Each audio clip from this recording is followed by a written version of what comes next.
Would you accept a 6.5 pay rise for teachers? Well, we're speculating on what we think it might be. OK, well, my question is... I would see that as the start... Would you accept a 6.5% pay rise for teachers? I would see that as the starting point for negotiation. We can't get anywhere unless we're prepared to negotiate. As I understand it... What does that mean, the starting point for negotiation? Does that mean you would want to give them more than 6.5%? Does that mean you want to... I just don't understand. What does that mean? As I understand it, there have been no serious negotiations led by the Secretary of State since April. So it's little wonder that we are facing further strike action this week because she won't talk to them. She won't publish the report and she won't speak to the teaching unions.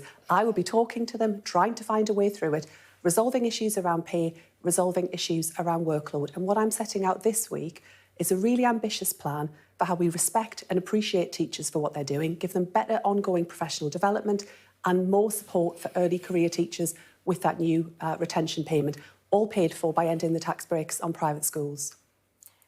So would... I'm sorry that you probably feel like I just keep going on about this, but the reason is because I don't really understand the answer that you're giving me. Would Labour accept a 6.5% pay rise for teachers? Well, I want to see the report. We all want to see the report. I'm not asking about the report. I'm just asking a straight question. 6.5% for teachers. I'm not going to come on this programme and commit to a figure. I wouldn't expect the Secretary of State to do that either. That is what will happen during the course of a negotiation where you will arrive at a position that everyone can live with. So I wouldn't expect the Secretary of State to be committing to that number. What I do expect the Secretary of State to be doing, I think what any sensible and credible government would be doing, would be trying to find a way through the impasse, publishing the report, committing to talks, getting serious about it, not constantly belittling teachers, picking fights in newspapers and focusing on peripheral, narrow issues. The most important thing that parents want to know right now is the teacher in front of my child's class qualified? Are they properly supported for what they're doing? And can we get these strikes to come to an end? In principle, should the government accept the pay review recommendations?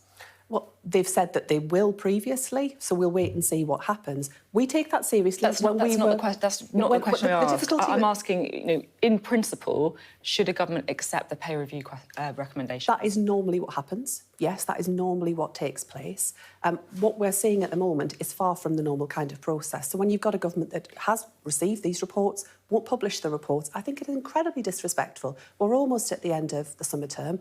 School leaders want to plan on that basis. They don't know what their budgets are going to be.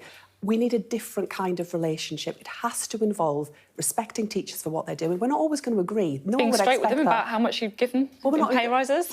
If I were Secretary of State, I would absolutely be straight about that. But we're not in government at the moment. When we are in government, if we win the trust of the British people, they will have an honest, straightforward relationship with me. We won't always agree, but I'll be around that table seeking to work it out and get to a better position. That is what our children deserve, not this ridiculous politicking that we see from the Tories.